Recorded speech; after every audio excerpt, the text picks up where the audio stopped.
In the unfortunate event of a car breakdown that leaves you stranded, it's very useful to have a kit of tools and supplies, which you should keep in your car at all times. An emergency kit can mean the difference between being stranded waiting for help and being able to get right back on the road. Here is a list of important supplies to always keep in your car.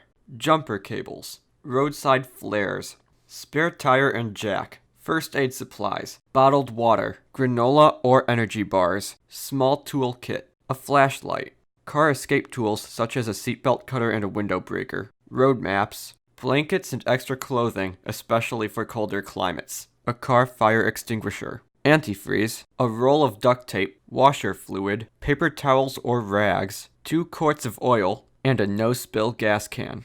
You can often find these items being sold as kits online or at automotive stores.